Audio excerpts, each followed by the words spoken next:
सादर सेवा जोहार साथियों। हमारे साथ आज जुड़े हैं सरगुजा टाइगर श्री जयनाथ सिंह केराम जी। और इन दिनों सोशल मीडिया और समाचार में जो एक सुर्खियां बटोर रही एक खबर है, उस पर आज हम चर्चा करेंगे। मैं जयनाथ सिंह केराम, राष्ट्रीय प्रवक्ता गोंडवाना गणतंत्र पार्टी, और आप सभी को सादर सेवा जोहार, जय गोंडवाना। तो केराम जी, जैसे कि आपने अभी सोशल मीडिया और समाचारों में भी एक न्यूज़ देखी है, ये बालाघाट जिले की खबर है जहां एक 14 लाख की इनामी नक्सली महिला का आत्मसमर्पण दिखाया गया है। तो इस आत्मसमर्पण के बारे में आप क्या कहना चाहेंगे? देखिए, देश को भाजपा की सरकार, मध्य प्रदेश की सरकार और वहाँ के प्रशासनिक अधिकारी क्या संदेश देना चाहते हैं, पहले तो वो तय करें। असल में ये पूरा जो सत्ता है, पूरे देश में जिस तरह का उन्होंने इसको वायरल किया है कि एक 14 लाख की नक्सली महिला नक्सली एक इंसास राइफल के साथ जो है समर्पण करती है, और पूरे देश में इसका एक बड़ा वायरल करके एक समाचार बनाया, सुर्खियां इसने बटोरी हैं और लोगों को लगता है कि हमने एक बड़ा काम कर लिया है। पर मुझे ऐसा लगता है कि पूरे भारत के आदिवासियों को, उनके छोटे छोटे बच्चों को नक्सली बताने का प्रयास किया जा रहा है। देश के माननीय सुप्रीम कोर्ट ने साफ एक अपने निर्णय पे कहा है कि ऐसे कोई भी अपराध से जुड़े चीज, खासकर जो महिलाओं से जुड़ा हो, बच्चियों से जुड़ा हो, यदि वो नाबालिग भी हो, तो ऐसे मसलों पे विक्टिम हो चाहे अपराधी हो, दोनों का नाम छुपाया जाना है, उनको फेस को जो है दिखाया नहीं जाना है। लेकिन सरकारें कर क्या रही हैं? ये एक और ये बता रहे हैं कि हम जो है समाज को, उसको मुख्य धारा से, नक्सलियों को मुख्य धारा में समाज के जोड़ने जा रहे हैं। मुझे ऐसा नहीं लगता। मुझे ऐसा लगता है कि सरकारें ये चाहती हैं कि पूरे देश के आदिवासियों को के खिलाफ एक मुहिम छेड़ा जाए। ये बताया जाना चाहिए कि इनके बड़े बुजुर्ग ही नहीं, इनके छोटे छोटे बच्चे भी नक्सल में शामिल हैं, ये इनामी नक्सली हैं, और पूरे देश के समाज के मुख्य धारा से आदिवासियों को किनारे किए जाने का साजिश है। केराम जी, मैं आपसे जानना चाहूँगा कि इस खास मुद्दे पर आपकी इतनी विशेष रुचि क्यों है? नहीं, मुझे पर विशेष रुचि नहीं होनी चाहिए। इस देश के तमाम जिम्मेदार लोगों को भी इस पर रुचि रखना चाहिए। इस देश के तमाम समस्याओं को हमको एक देश के अच्छे नागरिक होने की हैसियत से देखा जाना चाहिए। मैं जानता हूँ इस विषय में ये बातें भी हैं। अभी तक इस मुद्दे पे लोगों ने पुलिस के तमाम गलतियों को, उनके चूक को, उनके खिलाफ, उनके विरुद्ध बोलने का कोई साहस सोशल मीडिया पे भी नहीं किया है, किसी ने लिखा भी नहीं है। बालाघाट में भी लोगों ने केवल औपचारिकता बस लिखा है। उन्हें डर है कि उन्हें अर्बन नक्सली बताकर गिरफ्तार कर लेंगे पुलिस। ये मुझे भी लगता है, मेरे साथ ज़्यादा से ज़्यादा क्या कर लेंगे भाई? ये देश बांझ थोड़ी है। अगर सोशल अत्याचार और प्रशासनिक साजिशों के विरुद्ध यदि हम ना बोल सके, हम देश के कैसे नागरिक होंगे और देश को हम क्या भविष्य देके जाएंगे? तो इस देश के तमाम लोगों को, मैं तो नक्सल मूवमेंट के पूरे नक्सल उन्मूलन के उस कार्यक्रम को ही मैं ये मानता हूँ कि ये टोटल जो है देश के खजाने के एक बड़े पैसे को बर्बाद किया जा रहा है। बर्बाद इस तरह से कर रहे हैं, नक्सल उन्मूलन पे जितने खर्चे होते हैं उसका कोई भी ब्यौरा आज तक कहीं दिखाया नहीं जा रहा है। और साथ साथ जो नक्सल प्रभावित क्षेत्र हैं, वहाँ के अधिकारियों को आउट ऑफ टर्न प्रमोशन, नक्सली भत्ता, करोड़ों रुपए, अरबों रुपए का खर्च दिखाया जाना, ये सब क्या है? बंदर बाट के हिस्से हैं। इसलिए सरकारें जो है नक्सली उन्मूलन के नाम पर इस तरह का एक बड़ा बंदर बाट कर रहा है और छोटे छोटे बच्चों को नक्सली बताने का प्रयास कर रहा है।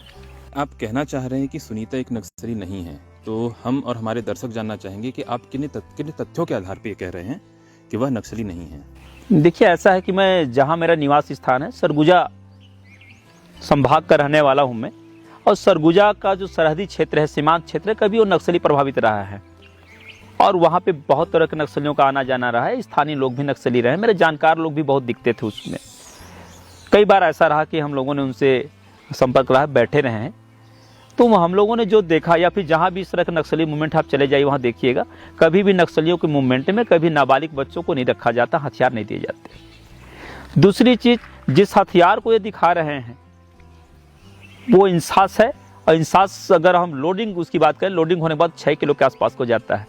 जिस लड़की को, जिसको तथाकथित नक्सली सुनीता को बताया जा रहा है और बता रहे हैं कि 14 लाख रुपए के इनामी नक्सली है, फिर उसकी उम्र क्या होगी? 14 से 17 साल के बीच भी नजर नहीं आ रही वो लड़की।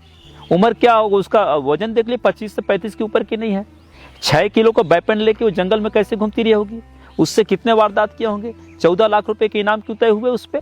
और 3-3 स्टेट का मोस्ट वांटेड नक्सली आप बता रहे हैं। क्या बताना चाहते हैं ये? अगर किसी बड़े हार्डकोर नक्सली को जब हम गिरफ्तारी देते हैं, वो उसकी गिरफ्तारी होती है या वो समर्पण होता है, तब देश को एक संदेश जाता है कि उसने एक जो बड़े उम्र दराज का जो नक्सली जब समर्पण होता है, उसका संदेश देश को जाता है। और बेहतर संदेश ये होता है कि हिंसा से बेहतर है कि कलम का रास्ता अपनाएं। हिंसा से, बंदूक से बेहतर है कि लोकतांत्रिक रास्ते पर आके जो है अपने मांगों को लेकर जो है संघर्ष करें। वहां पर संदेश जाता है।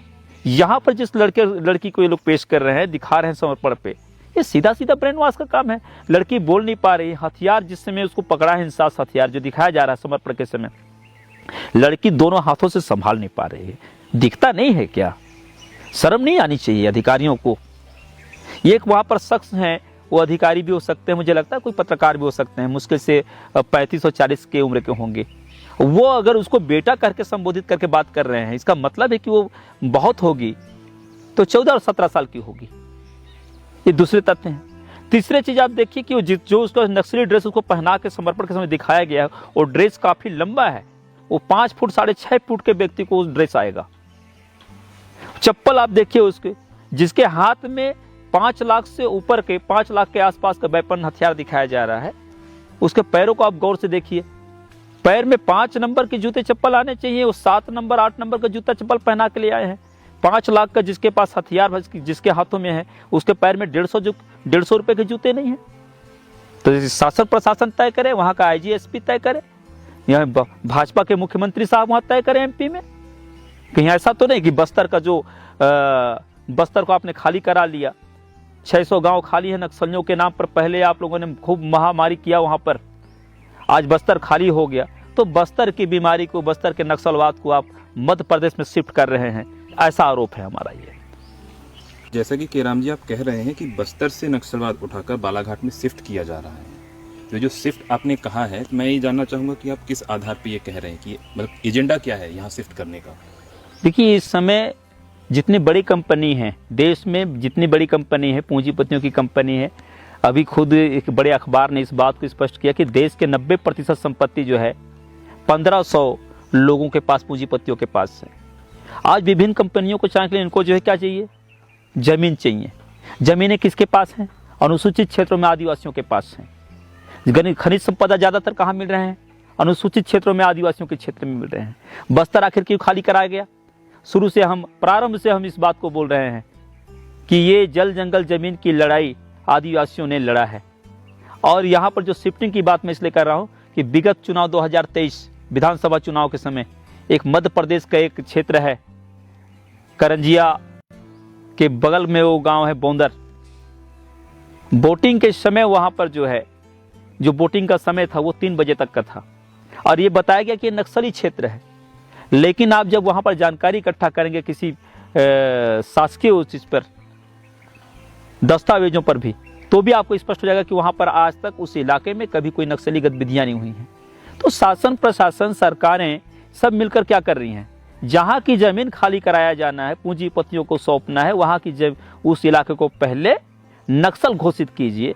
नक्सली के नाम पर जो है आप वहां पर आतंक फैलाइए, गिरफ्तारी कीजिए, दया दोहन कीजिए, जमीनें खाली होंगी, पूंजीपतियों को सौंपा जाएगा। इसलिए मैंने कहा कि इस देश में नक्सल के नाम पर जो है जमीनों को खाली कराए जाने का जो मेरा आरोप है वो पहले भी रहा है, आज भी है। सरकारें अपनी जो है मंशा स्पष्ट करें। तो सरकारों को चाहिए कि सरकार जो कुछ कर रही है वो साफ साफ दिखता है।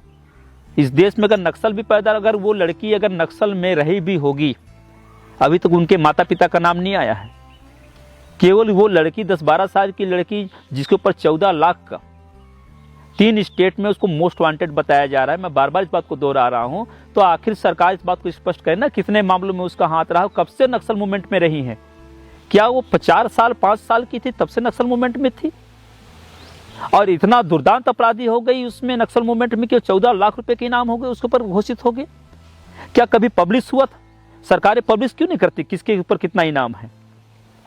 तो जो कोई जिन क्षेत्रों में भी खनिज संपदा है, जहां की जमीनें खाली कराई जानी है, सरकारें वहां पर नक्सल मूवमेंट को वहां पर स्थापित करती हैं, स्थानांतरित करते हैं, वहां उस व्यवस्था को लेकर जाते हैं और वहां फिर शुरुआत होता है जमीन खाली कराने का, फर्जी इनकाउंटर का, फर्जी मामलों में फंसाकर जेल भेजे जाने का।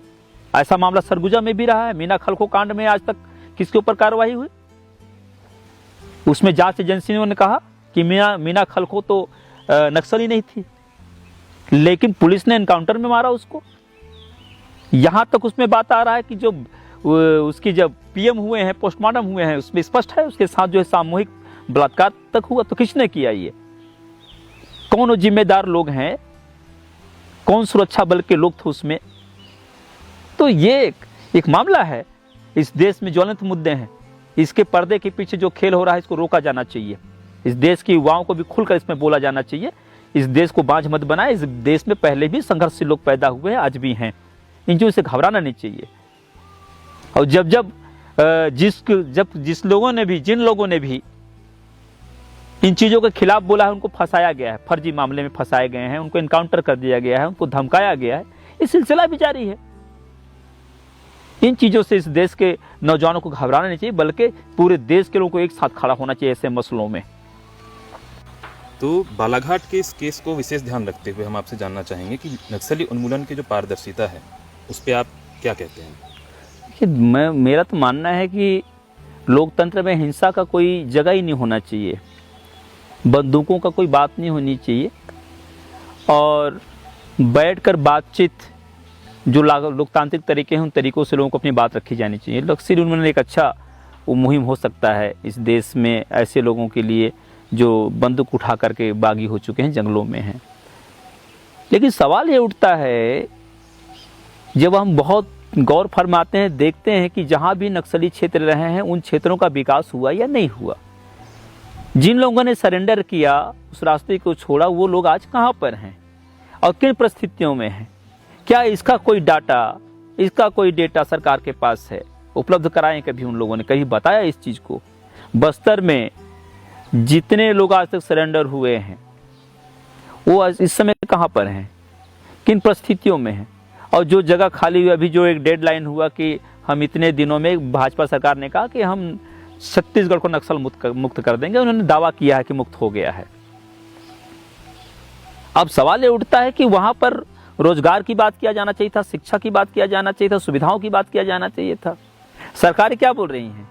दर्जनों भर कारपोरेट जगत की जो कंपनी है उनको बोल रहे हैं कि यहाँ पे इन्वेस्ट करेंगे। मतलब आपने जमीनों को खाली कराया किसके लिए है? नक्सल का पैमाना आपने बढ़ाया, नक्सल को बढ़ावा आप लोगों ने बढ़ा दिया है, और उसके बाद खाली कराया है कि नक्सल मूवमेंट उन्मूलन के नाम पे पूरे गांव खाली। पहले नक्सली वारदातों के नाम पर दहशत हुआ, फिर कार्रवाइयों, पुलिस सुरक्षा बलों की कार्रवाइयों पे दहशत हुआ। जब पूरी ज़मीनें खाली हो गई तब ये कहा जा रहा है कि यहाँ पे विभिन्न कंपनियाँ आके यहाँ पे जो है इन्वेस्ट करेंगे। मतलब हमने जो ज़मीन खाली कराया है वो हम कारपोरेट जगत को सौंप रहे हैं। तो इनडायरेक्ट अप्रत्यक्ष रूप से सब साफ दिखता है क्या हो रहा है इसके पीछे। नक्सली उन्मूलन के नाम से अरबों रुपये आते हैं। हमारा सीधा आरोप है, गोंडवाना गणतंत्र पार्टी का इसमें सीधा आरोप है कि आप नक्सली उन्मूलन के नाम से अरबों खरबों रुपया नेता, सत्ता में बैठे सत्ताधीश, बड़े पुलिस अधिकारी, ये सब मिल करके जो उसका बंदरबाट करते होंगे। इस पे एक श्वेत पत्र जारी करें, स्पष्ट बताएं कि कहाँ पे कितना खर्चा आता है। अगर ये नहीं हो रहा है, देश के नागरिकों के जानने का अधिकार तो होना चाहिए। हम देश के बॉर्डर की लाइन की बात नहीं कर रहे हैं, देश के आंतरिक मामलों की बात कर रहे हैं। तो देश के अंदर जो कुछ भी हो रहा है और जिस पे बड़े खर्च हो रहे हैं खजाने से, तो देश के नेताओं को, सत्ताधीशों को, प्रशासनिक अधिकारियों को बहुत पारदर्शिता रखनी चाहिए इस पे।